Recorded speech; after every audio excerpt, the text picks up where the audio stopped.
Nih ya, gue pengen kasih tahu dulu sebelum mulai. Nah di part 3, nih ya di part 3, gue itu harus mengakhiri videonya lebih cepat, ya. Lebih cepat dari waktu yang udah gue bikin, ya. Karena gue itu juga harus ngebantuin mak gue dan itu memakan waktu yang lama. Daripada nanti kalian tunggu, mending saya akhiri aja videonya. Itu.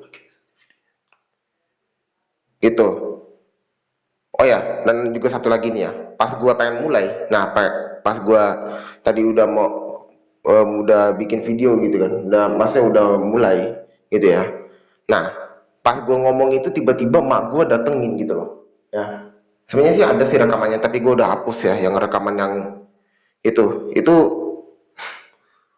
gara-gara mak gua dateng, jadinya itu video 1 menit sumpah. Ya, oke, kita mulai. Oke, kembali lagi bersamaku dan saya adalah kreator dari Stargazer Ball Kingdom. Dan sekarang kita akan melanjutkan reaction sejarah Perang Dingin part 4 ya.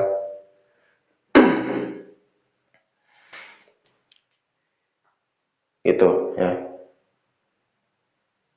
Sebelumnya tadi sampai di yang perjanjian Marshall Plan itu ya. Oke, yuk kita mulai ya. Dan setelah semua alat tempur memadai, barulah di tahun 1948 pasukan Perancis mulai melakukan penyerangan ke Tonkin.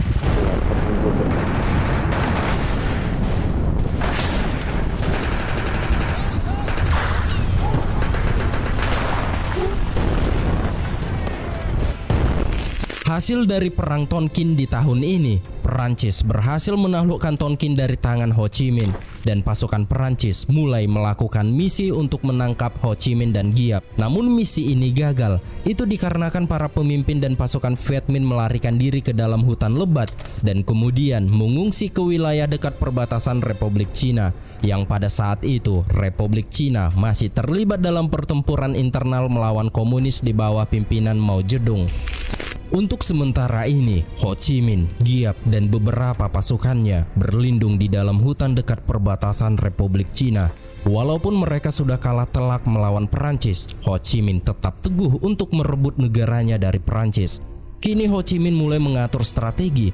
Tahap awal, Ho Chi Minh menugaskan pasukan Viet Minh untuk membuat pertahanan markasnya dengan bambu-bambu runcing.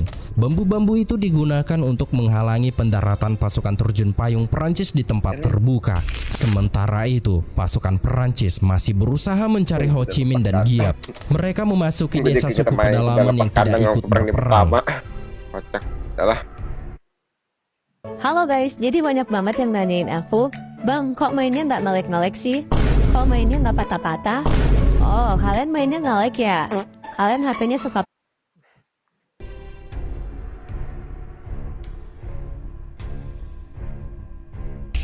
Di sisi lain, di bengkel senjata, Ho Chi Minh dan pasukannya berusaha membuat senjata mereka sendiri. Mereka berhasil membuat senapan mesin berat yang bahan bakunya setara dengan 2 kilo opium. Selain itu, Ho Chi Minh juga menerapkan prinsip-prinsip dasar Marxisme dalam perjuangannya. Ho Chi Minh berencana untuk menyerang Hanoi dengan tujuan menyebarkan propaganda dan ideologi melalui surat kabar yang mereka buat. Dalam surat kabar tersebut, mereka menyertakan instruksi pertempuran, menginspirasi semangat perjuangan, serta melakukan perekrutan pasukan dan militan.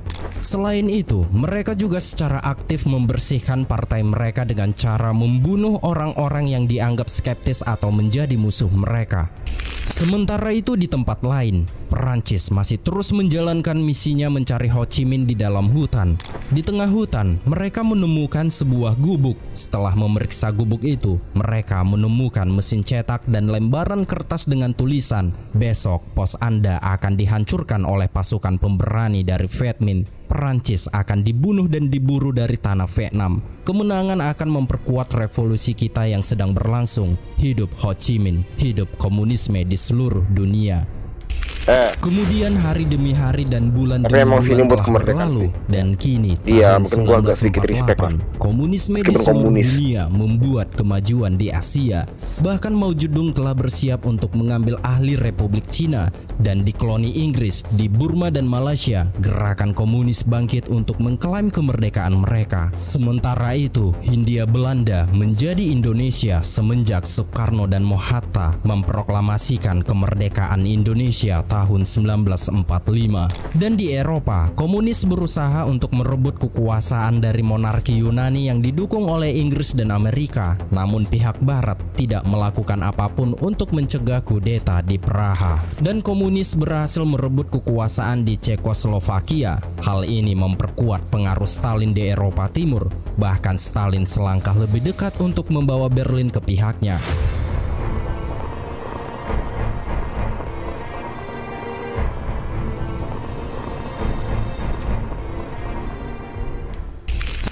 Pada tahun sebelumnya, tepatnya tahun 1945, sekutu membagi Jerman menjadi 4 zona pendudukan, Soviet, Inggris, Amerika, dan Prancis. Pembagian yang sama juga diterapkan di Berlin, di mana kota tersebut dibagi menjadi 4 sektor yang terkurung di dalam zona pendudukan Soviet. Untuk mencapai sektor mereka di Berlin, pihak Barat hanya memiliki akses melalui 3 koridor, yaitu Hamburg, Hannover, dan Frankfurt. Kemudian pada tanggal 24 Juni 1948, ancaman perang nuklir semakin mendekat ketika Stalin memutuskan untuk memblokade Berlin.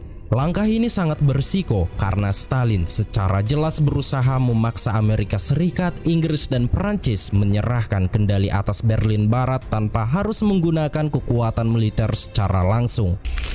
Menyadari kemajuan Stalin di Eropa Timur, Truman harus bijak dalam mengambil keputusan. Sedikit kesalahan langkah dapat memicu konflik yang lebih besar dengan Soviet.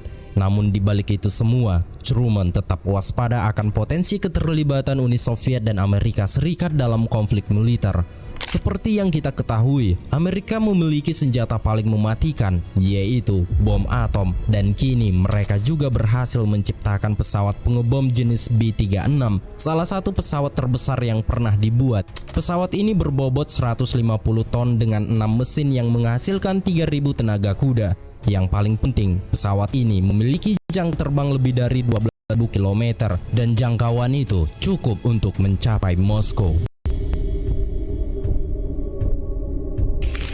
Di sini Truman berencana menunjukkan kekuatan Amerika tanpa memicu perang. Untuk itu, mereka harus tetap bertahan di Berlin. Truman juga memerintahkan untuk mengorganisir pengangkutan udara skala penuh dengan menggunakan semua pesawat sekutu yang tersedia di Eropa. Dia bahkan memerintahkan beberapa unit pesawat barang sekutu untuk menerobos blokade Soviet, dan sebagian besar pesawat Amerika terbang di atas zona Soviet untuk mengirim pasokan ke Berlin. Pengangkutan udara ini menjadi satu-satunya solusi karena Stalin telah memblokir jalan di sekitar Berlin dengan tank-tank lapis bajanya. Kemudian pada tanggal 9 September 1948, orang-orang di zona barat Berlin berkumpul di depan gedung parlemen Jerman.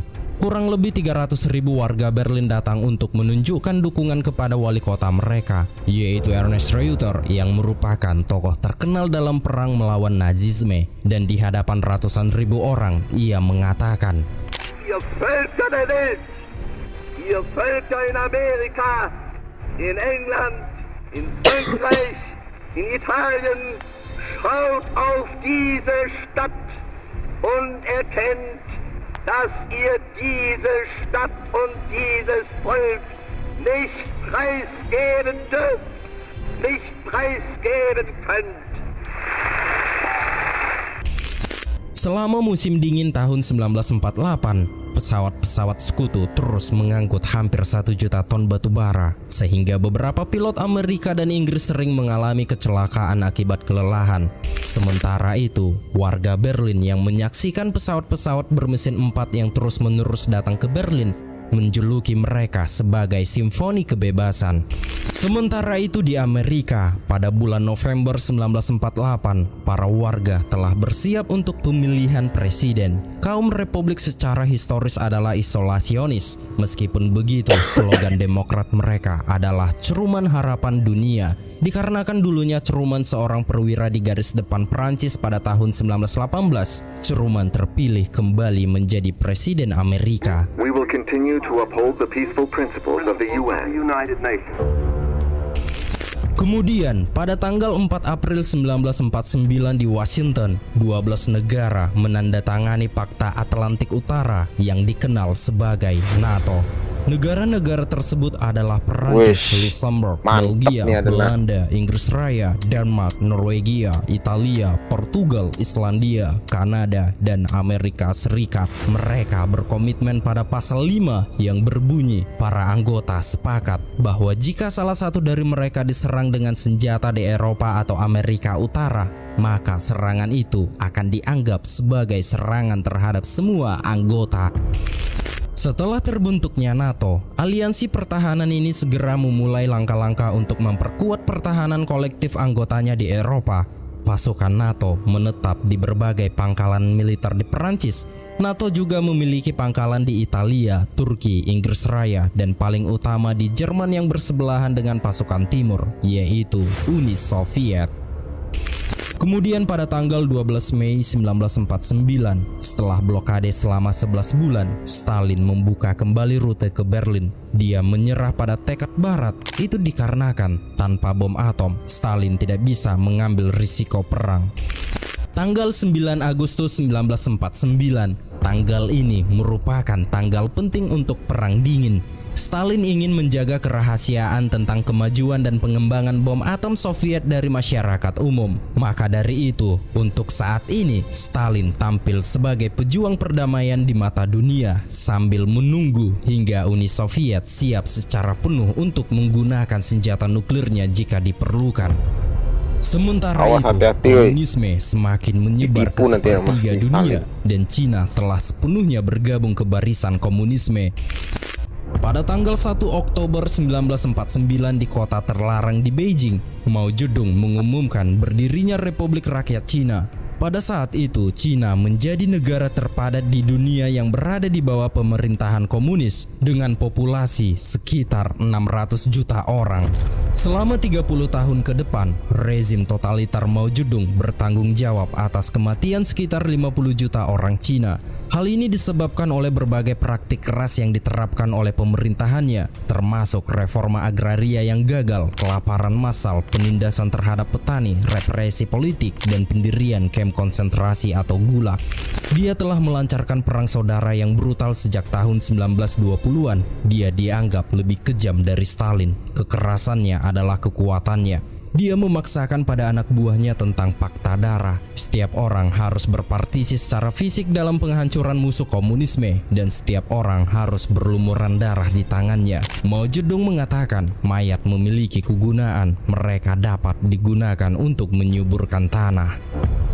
Sementara itu, pasukan anti-komunis terakhir mulai berbondong-bondong pergi ke perbatasan Indochinanya Perancis. Dan sesampainya mereka di Tonkin, pasukan Perancis langsung melucuti senjata mereka karena mereka takut di antara penyusup ini ada pasukan Mao Zedong yang menyamar jadi anti-komunis. Ternyata bukan pasukan tempur anti-komunis saja yang berusaha menyelamatkan diri ke Indochina, warga sipil juga ikut serta menyelamatkan diri. Bahkan saat itu, pasukan Perancis melihat banyak wanita hamil yang mengungsi ke Indochina, dan satu-satunya pilihan adalah menahan mereka di kamp-kamp Indochina sampai pemberitahuan lebih lanjut. Perancis juga khawatir kedatangan 30.000 pengungsi ini bisa membuat pasukan Mao Zedong tertarik memasuki Indochina.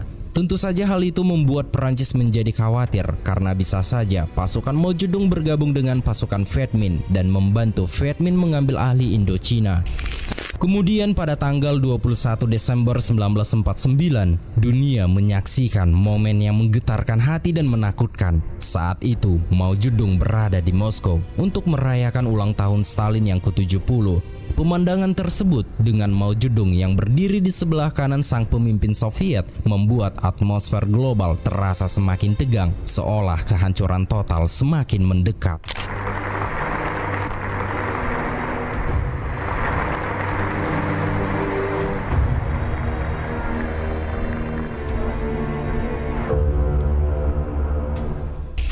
Selain di Moskow, komunis Perancis juga merayakan ulang tahun Stalin. Pada saat itu, Partai Komunis Perancis dipimpin oleh Maurice Thorez. Vive Staline!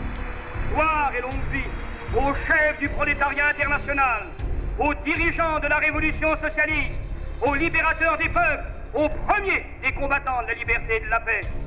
Et nous, communistes, que l'ennemi de classe et ses agents croient outrager en nous appelant staliniens, nous redisons bien haut, comme il y a 20 ans déjà, notre fierté de ce titre d'honneur et de gloire que nous nous efforçons de mériter.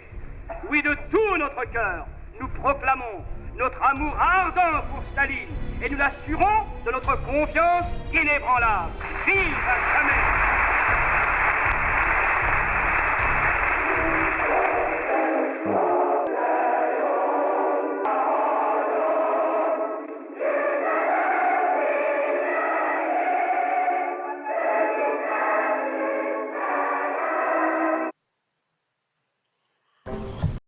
Penuh kelas ekonomi tidak boleh masuk ke first class dan mengganggu VIP kami. Maaf, aku hanya ingin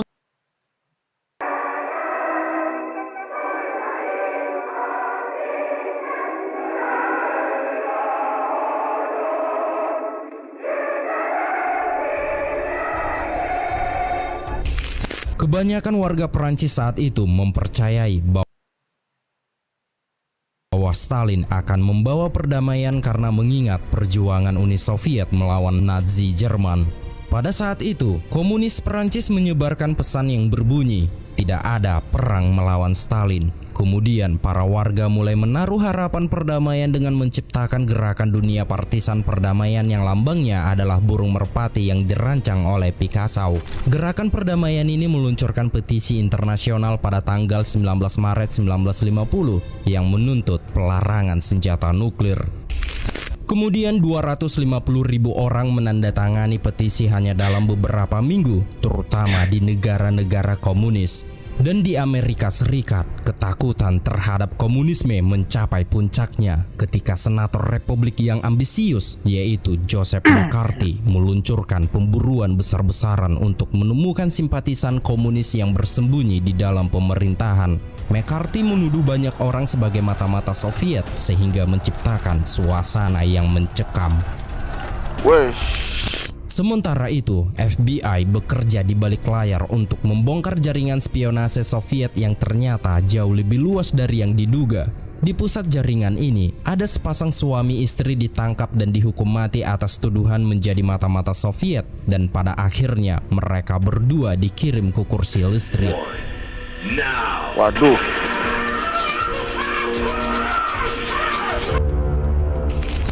Kemudian, pada tanggal 25 Juni 1950, perang pecah di Korea. Ini merupakan pertama kalinya Timur dan Barat saling berhadapan secara langsung. Saat itu, pasukan komunis Korea Utara melintasi paralel ke-38 yang telah memisahkan Korea menjadi dua negara sejak tahun 1945.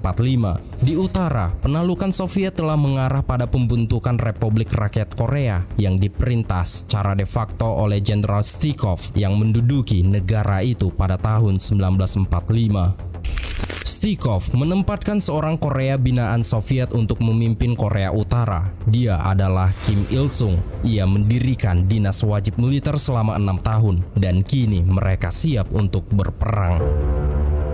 Sementara itu, pemimpin Korea Selatan, Syngman Rhee, yang dulunya adalah tokoh utama dalam perlawanan terhadap penjajahan Jepang di Korea selama bertahun-tahun, kini menghadapi ancaman baru. Maka dari itu, militer Korea Selatan segera menyuruhkan mobilisasi darurat pasukan untuk mempertahankan Seoul dari serangan pasukan Korea Utara. Walaupun pasukan Korea Selatan kalah jumlah dan persiapan senjata yang buruk tanpa tank lapis baja, pasukan ini tetap maju ke garis depan untuk mempertahankan Seoul. Sementara itu, pasukan Korea Utara dengan 150 tank Soviet jenis T-34. Tank ini merupakan salah satu kendaraan lapis baja terbaik selama Perang Dunia Kedua, dan 100.000 prajuritnya yang bersenjata lengkap bergerak ke ibu kota selatan, yaitu Seoul.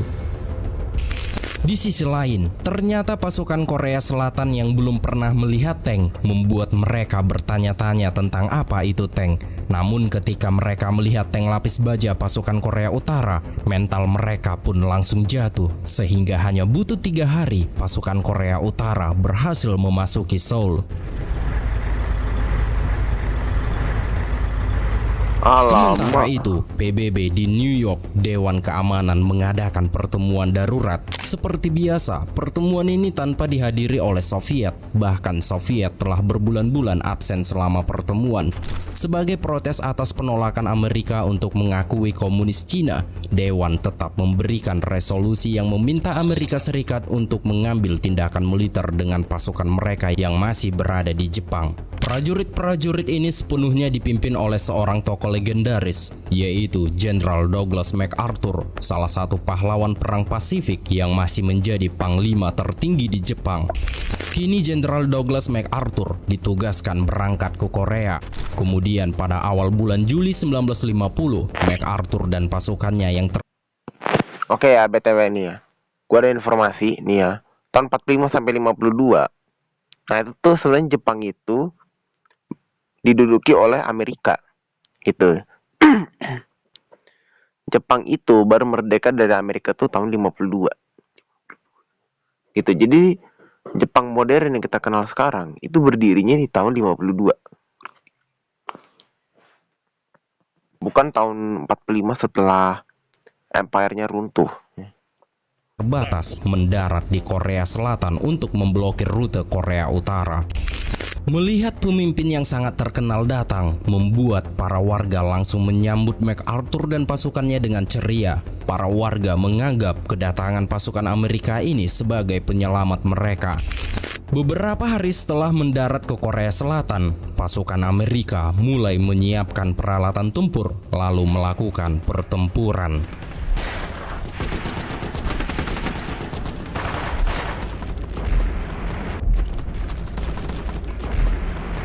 Pasukan Korea Utara dengan lapis bajanya terus melakukan serangan sehingga membuat pasukan Amerika dan Korea Selatan ditarik mundur jauh ke selatan menuju Pusan, dan ini merupakan pelabuhan terakhir yang tersisa. Mengetahui pasukan Amerika dan Korea Selatan terpojok di Pusan, semua pasukan Korea Utara langsung dikerahkan ke Pusan untuk memerangi pasukan Amerika dan Korea Selatan. Dan jika mereka berhasil memukul Amerika kembali ke laut, maka mereka akan memenangkan peperangan ini.